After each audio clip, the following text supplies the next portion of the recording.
Right, lesson 1-4. So last class and on 1-3, we looked at a lot of continuity in behavior. And so this bell ringer just goes over those three things. Now, remember, for each lesson cycle, just kind of remind you this until we get it down, there are 4 things that are going to be required of you. I'm going to go over to our Power School Learning class. And in your period, if you go to chapter 1, because we are lesson 1-4, as the bell ringer said in the top left-hand corner, if you go to 1-4, there are 4 things that are required of us today. Number 1, we need to take attendance. Number 2, we're going to watch the lesson videos and take notes on those. Number 3, we'll have a lesson exam. And number 4, you'll have an Alex assignment. Now these 2 things, as I talk to you today, today's date is 9/24. I pull up the calendar, 9/24. This assignment will be due the Thursday of the following week, which would be October 1st.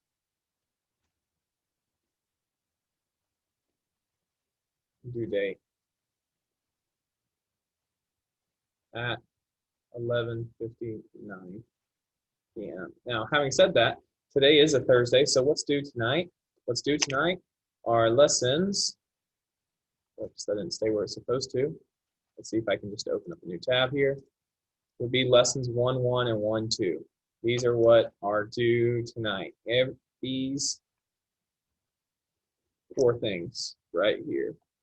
This one is due tonight. Let me try it again. There we go. 1-1, 1-2. Those 4 assignments. That's what's due tonight.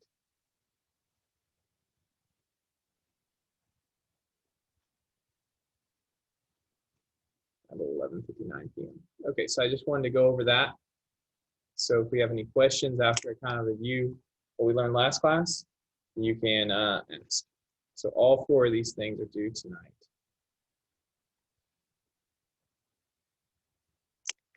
One, and 1-2. All right, let's take a look at our bell ringer here. It says describe the end behavior, and that just means what's happening as the graph goes off the screen.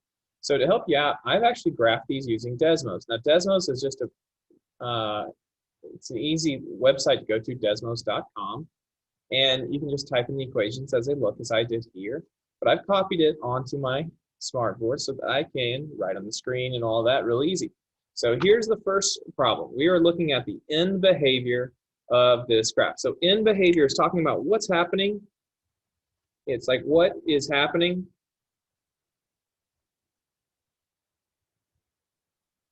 on the far left and far right.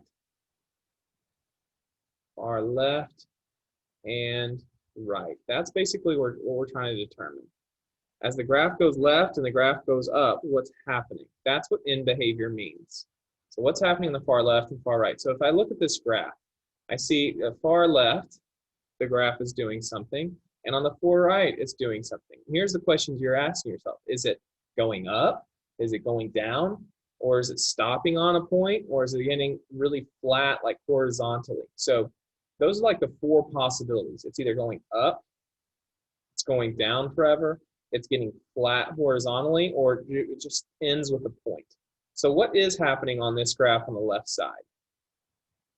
It's going up. It's going up. This graph is going up. So the y value is approaching infinity. And as the x value approaches, because it's going left, left would be negative infinity. And so let's talk about what's happening on the right side. On the right side, as x approaches, and I'll write my x first this time, because typically we go x first, and because the alphabet, x comes first. What's happening to the y's on the right side? Is it going up? Is it going down? Is it getting really flat or horizontal line? Or is it becoming a point? What's happening on this side? It's just going up. It's going up. So these are going to be what we fill into our limits. So in behavior, you describe with a limit. You write LIM f of x, and actually, I say you write. You'll never, in my class, actually have to write this.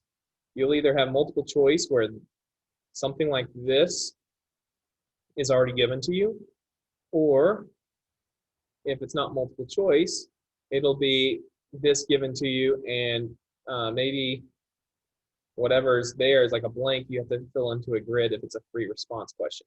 But either way, I would give you this. You don't have to like have this memorized how to write that part. That's what you would see. This is what your question would look like. This would be like number 1. This might be number 2, or maybe it's 1A and 1B. But either way, that's what you're looking at. And so what you would fill in is this means what's happening to the y's as we go left. Well, as we go left, we said the graph was going up. And so your answer would be just positive infinity here. And as the graph went right, it also went up. So that's the answer there. So in behavior is just talking about when x goes far left and when x goes far right. What's happening to the graph at the very ends of the left and the right. And so just to change up the problem so you can see, you could have graphs that look something like this. And so now let's just talk about it. What's happening now as we go far left and far right? What's the y doing now? I didn't realize I changed this problem. I can make it easier to see that I changed it. I will just copy it and change the color. Okay, on this purple one, let's take off the red now. What's now happening as we go left?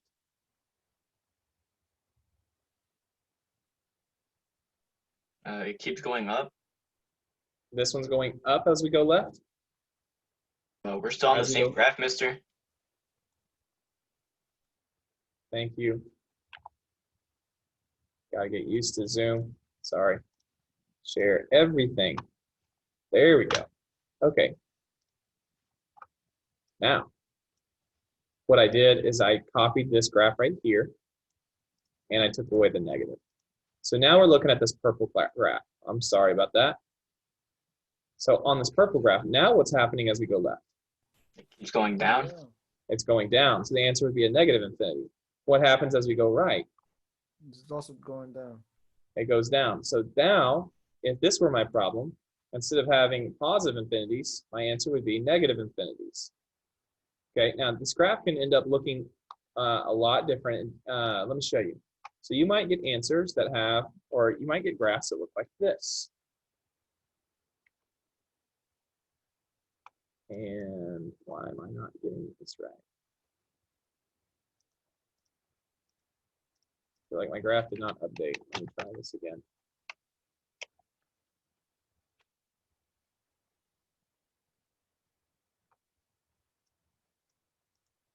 Oh, there we go. I just had to zoom out. So this time, look what's happening as we go far left and far right. As you go to the far left now, is it going up, down, or does it look like it's becoming a horizontal line? Like a horizontal line. Yeah, and so you would just say, okay, I need to find out what y value this is getting really close to. And so as I just click, and this is what I like about Desmos, is you can just click, or if you have a touch screen, you can just touch the screen like if you're using your cell phone. It'll give you the point at any point in time. As you look at the y values, what number is my y value really close to? Now remember in the parentheses, it goes x comma y. If you were to round that, what's the y value really close to? 5? It's closer to a different number. 6. I know it shows a 5. It's closer to 6. Check out the other side. Whoops. You see how it's also really close to 6? So this graph, or this answer rather, would be on this problem, it would be 6 because it's becoming a horizontal line on 6. So if we had this problem, you would not have infinities there. You would have 6s. So they can look all different. It could get a flat line like that. It could be rising. As you see, if I zoom out, all it does is just continue to rise. It could fall like this, and then it would be going down to negative infinities. Or like I just showed you a second ago, it might just become a flat line going off the screen. And there's really one more option.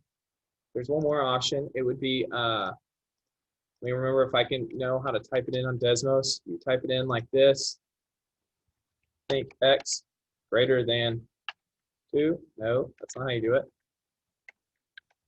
Oh, I remember how to do it. I should just look below. I already had it typed in. Do it in the front. Desmos. Okay. So you see on this one, look at this graph. As you go far left, look what happens to it. It just stops. And so sometimes it'll just stop on a number, which that one, it doesn't show you the value. I need to put the line underneath. Now it will. It stops at 6. And so this one, the answer would be 6 on the left side because it just stops at that point. So those are the different ways you can see it, but not to confuse you, the answer was this problem, to number 1. What happens to the graph? We said it goes up on both sides. So that's why this was our answer to number 1, positive infinities. Okay, now I'm going to go back. On the lesson, we had behavior. We talked about in behavior most specifically. Pre-calculus does teach left and right side behavior and inside and the in behavior, but you're tested on in behavior. That's why I only put that one in the bellringer. So what's happening on the far left, what's happening on the far right. That's what you need to know most importantly. Next, we also have continuity. You know if something's continuous or discontinuous. So I have graphed these two for you, again, using Desmos. So let me use this one because I can write the screen. Let's look at number 2. It says, describe the continuity at x equals 4. So I want you to look at this picture.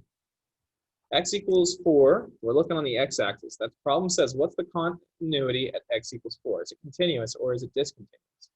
And so if I look, these are counting by ones. Like that's a 5, that's a 6, 7, 8, 9, 10. So we're looking at when x is 4, which would be this spot here.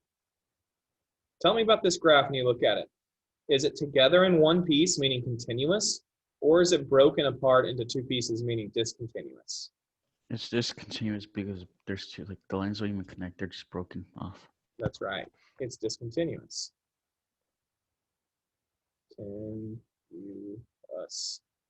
Discontinuous. It's a weird word to spell for me anyways. Discontinuous. So we know it's discontinuous. Now there's 3 types.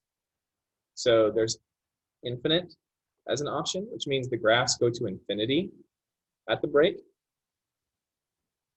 There's removable, and that's like you just removed one little dot or one little point. And there's jump. It's where it seems like the graph just jumps from one place to another and then continues on. Okay, so on this graph, at the break, are these pieces going to infinity? Yes. The break, yes. You see how these are going to infinities? This is going up to infinity. This one's going down to infinity. If they are going to infinities, doesn't matter if it's positive or negative, you call it infinite discontinuity. This would be an infinite discontinuity at x equals 4. That's the whole way of writing out the answer right there.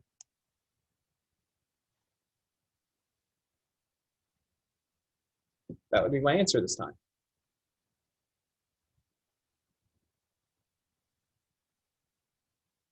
I'm going to pause. Are there any questions about why this is an infinite discontinuity?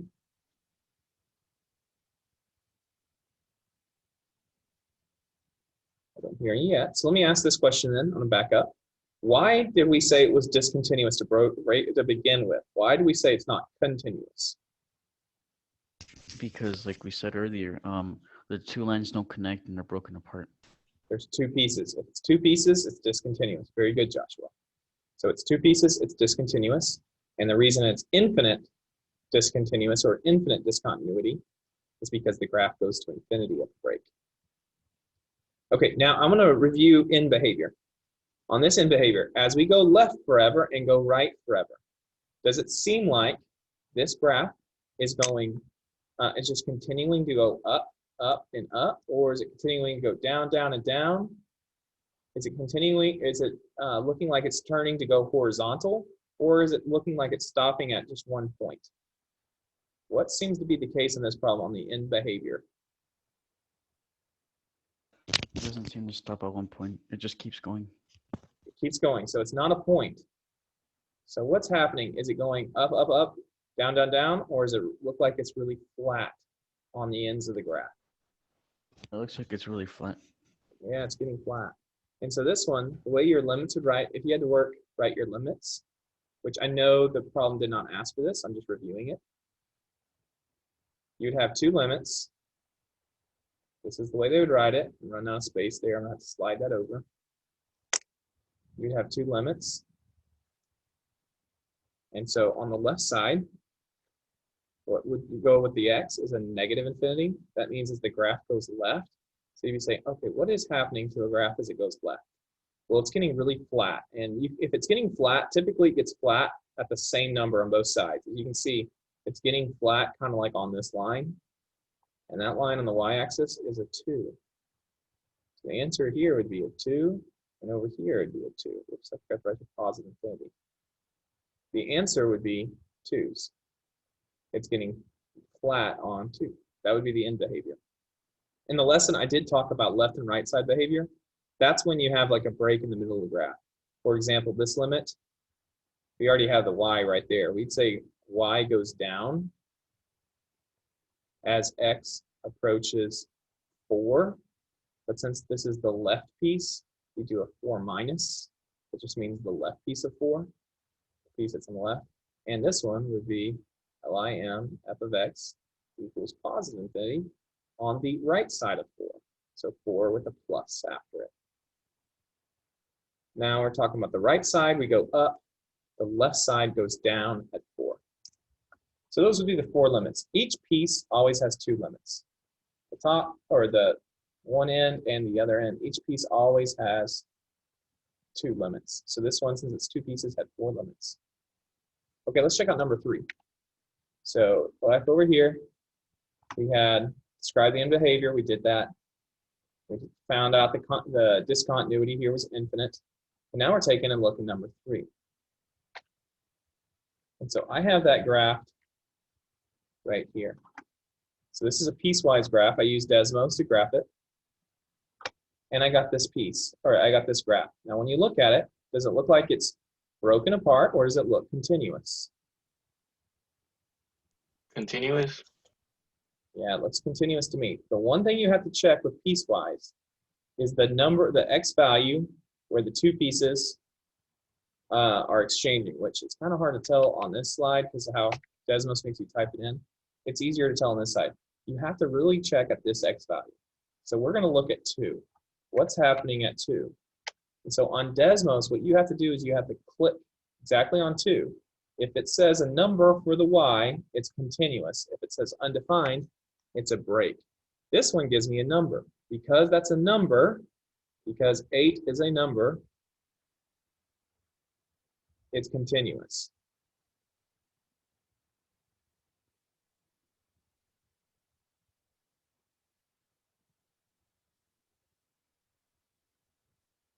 It's an ugly is a number. It's continuous. So that would be my answer this time.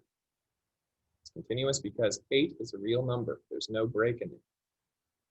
So you might be thinking, wait. How could it look if it wasn't continuous? Like what would it show? And I have that copied down as well. What I did is I just copied this equation and I changed one symbol in there. And so now when I clicked it, you see how this says undefined this time? Undefined is not a number. And so this would be a break.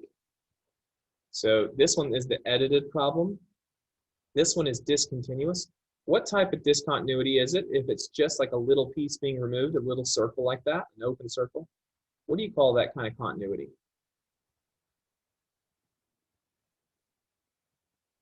Or discontinuity rather. Is that an infinite break? The graph's going to infinity? Is it jumping from one place to another, or is it removable? You just removed a little piece. Is it removable? Infinite? Removable. No, I don't know. This is removable. Removable discontinuity.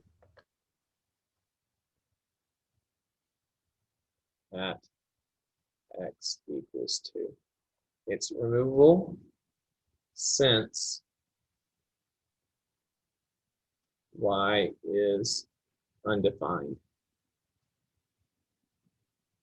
Since the y is undefined there, it's removable. So now I'm going to show you on the website. So if you type this in, this equation in on Desmos, Where's the graph? It's right here. This one. All I'm doing is, if you had a touch screen, you could just touch that point like your cell phone, and it will show you it's undefined. You can touch any of the points, by the way. But you just go to where x equals 2, and so you get it exactly where it says x is 2, which is a little bit harder. There it is, and it showed me undefined. Whereas on the actual problem, this is now the one that was on the bell ringer right here. If you get to x equals 2, it gave me an 8, which means it is defined and it's continuous. There's no break there. So that's kind of a tool you can use at home. And remember also, if you ever have to graph a piecewise function, what you can do, sorry, opening up new tabs so I don't have writing on the screen, is you can just go to Desmos Graphs right there. So on the pages, when you log in, your home page is the 2020, 2021. Desmos Graphs is the second page. You ever have to graph a piecewise equation, piecewise are these type of problems right here. That's a piecewise. You can just go, and I have it right here, piecewise function. If you click this, whoops, click that link like it says, it'll open up a piecewise and it'll tell you what to edit. So you can graph your equation quickly. Okay, so that's just kind of a shortcut if you ever need to do that on Desmos. Just follow the instructions and you ought to be able to solve it. So that's a review of 1.3. 1.4 is going to be all about extrema is the main key. And so I'm not going to talk too long. I'm going to let you watch the videos. But what I will tell you about extrema is it's talking about the maximums and minimums. So from these graphs that we already have, I clicked the points. This is a 0. This is a 0. This is a 0. We learned about zeros a few classes ago. The ones that are in gray are zeros. That's where they cross the x-axis.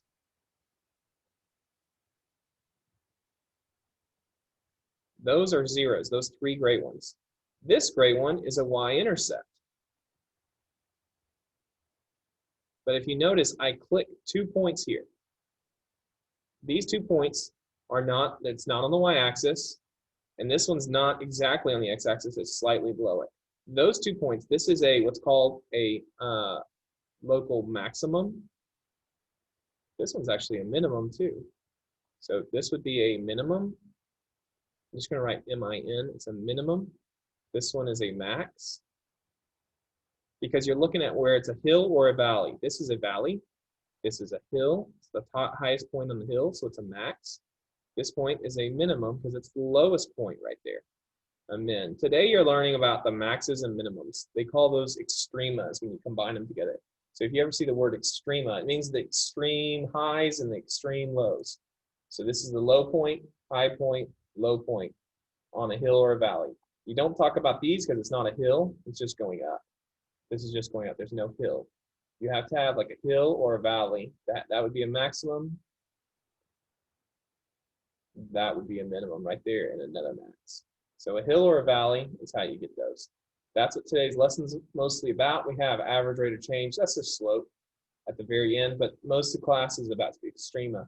It's extremely important that you learn extrema because we love to test on extrema. We love to test on that. So that's what today's lesson's about. If you don't have any other questions, you are free to work. But that's what I got for you today.